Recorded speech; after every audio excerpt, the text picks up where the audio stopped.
Today, as part of the Impact Stories, we have Mr. Hardik Sojitra.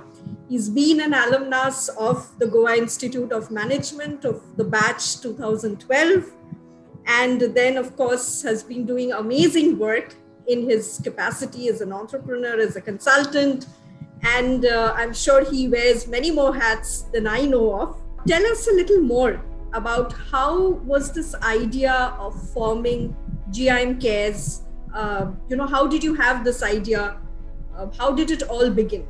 It started with informal chat over across city groups. So luckily, we have GIM WhatsApp groups across 15 cities, I think, where all of us, the alumni, are part of those groups. And 4 to 5 weeks back, a month back, I was observing this thing where the peak, we were going through a second wave peak, where most of our alumni were sharing the request of, let's say, plasma or hospital bed or injection in the group. The nature of the problem was such, none of us, neither, the authorities nor the alumni, we did not have any database of such ki, okay, if I got this 10 numbers, I just have to dial the numbers and I'll find something for sure.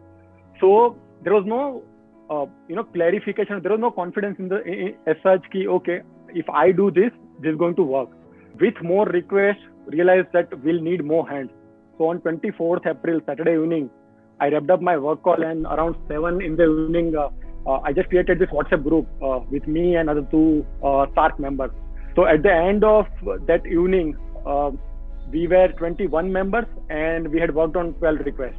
So that's how the group started. There was no plan as such that, hey, we are going to start a WhatsApp group and this is what we are going to do. It always, everything was organic. There was a need and we could see the pain, with the alum and the families, and we're like, we just can't keep on talking, right? We have to act somewhere. So we're like, okay, this is not going to work, because now, it's not, we are going to get only 10 requests that we can cater, because the requests were literally 40 in a day. And we did not want to miss out on the communication part. So like, okay, what's the best way to, solve this problem? So we decided, let's float a form where people can just share their request. So it started with the Twitter. When I used to do it on my own, I started doing it on Twitter. I'll just do the simple Twitter search, and whatsoever number I'll find, I'll just start calling up. Then slightly in the first 2 weeks, across India, so many people started developing those portals where you could just, go and search that, okay, if I need plasma or I need, let's say, ICU bed in Bangalore or in Calcutta, I can do just few, filter search and I could find it. Do the Google search. Let's say if I have to find an ICU bed in Delhi, I'll just go through, I'll just do the simple Google search, ICU beds in Delhi, and then probably, I'll find those 15 hospitals. Now, the hospital may or may not have the ICU bed in first place. It just may have, the simple bed. But then you have to call and ask, okay, do you have the ICU bed? If you have, is there a vacancy? And if there's vacancy, can you hold it for us? Usually no one, used to hold it for us. But, in Hyderabad, the patient needed the ventilator bed. And the doctor said that if we can't find the ventilator bed, we may risk a cardiac arrest as well. And that was really, a critical request. But then, volunteers, that lady talked to that guy. That guy like, okay, aap fataat se bhejo, we'll hold that bed. And then we reached in time. Our alumni, because we have got such a good connect across country, they could leverage their personal network. Sometimes it was Twitter who came to help. Sometimes it was combination of different things at different point of time. A lot of volunteers have registered to this kind of work. So human resource definitely has been critical in this whole process. Now, if one really has to streamline the process and make sure that this kind of an activity goes on, what, from the human resource point of view, how do you think it can be a little more streamlined, strengthened? What best can be done? I think so. So in this COVID situation, what I've seen is different people have tried to solve the same problem in a different way. Like I said, someone tried to build a tool, and then we expected that, okay, the hospital is going to punch in that, okay, if the number of beds are available or not. But what we realized was when you are, literally bombarded with so many people, real people, in the hospital setup, you can't expect that guy or that girl to update those numbers in real time. And hence the people aspect was needed, because we literally faced the situation where within 5 minutes the oxygen cylinders were getting stopped out, or in just a minute the ICU bed was, a minute back it was available and now it's not available. There are so many requests, and I was working from the comfort of my home, right? I was getting my meals on time. I was not seeing patients live, right? All I was doing was sitting in front of my laptop, making those calls.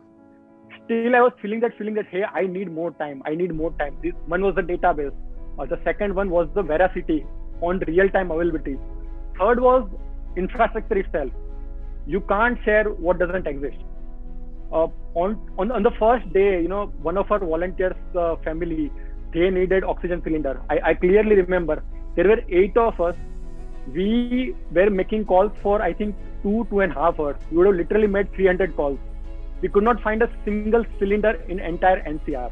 Even if you have the system, but if the infra doesn't exist, you can't help, even if we have got, let's say, 1,000 volunteers making calls. Right. So my next question then is, to a great extent, when crisis happens, it is the passion of the people. And of course, it is the zeal of the people to come forward and do something for the community. Exactly what GIM Cares done. Yeah. So I'll go back to the group that you're working with. If you could tell me how many people are there, where are they based? Are they all alumni, or do we have a mix of alumni and, the current students of GIM? So more about the GIM Cares. Yeah. So when we started on the first day, we started with me and then 2 other students who were interning. I'm so thankful to those guys, because, I'm running my own startup. I could take out a couple of days and say, okay, let me work on this. I remember when I was an intern, I was always having that, fear that, okay, I need to contribute to this company as well. I need to work there as well. So we started with, the interns who are already part of SARC, which is our student alumni relationship team. And then we had few freshers as well, few fresh graduates. We had few members which were graduated but waiting for the calls. We had few graduates who were started working. Then, there were alumni. We had few alumni who had friends and family members. More or less now we are, I think, 350 to 400 people across 3 WhatsApp groups. Current students would also be listening to you. So then to ask you, and you are an entrepreneur yourself, to do this kind of a work, planning to execution, to holding on to this group, to steering it, what skills do you need? The skills, if I had to summarize, it will be always those soft skills, that being aggressive into the execution.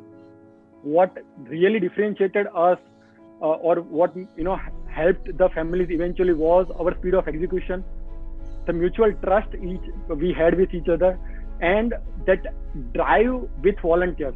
I am always of an opinion that we should not burn out, but I was literally always afraid in first 2 weeks that few of those volunteers can burn out. I broke down on 5th day.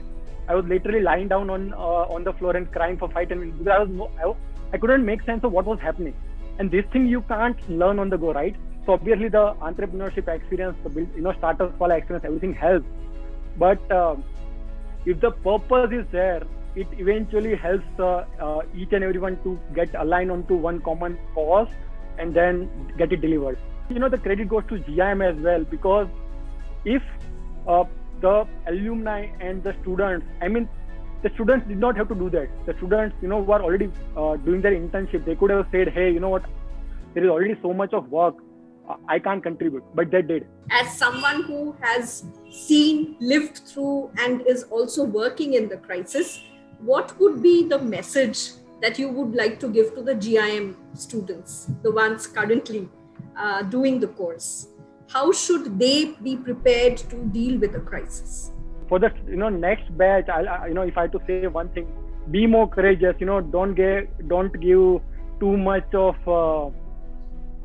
respect or sorry appreciation of such two people who are sitting at the top, because be it the industry or be it, let's say, situation like this, if people knew, if people had all the answers, we would have never seen this, but we are facing it. I really like that, Hardik, when you said that we should have the courage to first of all face the crisis, also kind of realize that you may not succeed, your plans may not go the way you would want them to go.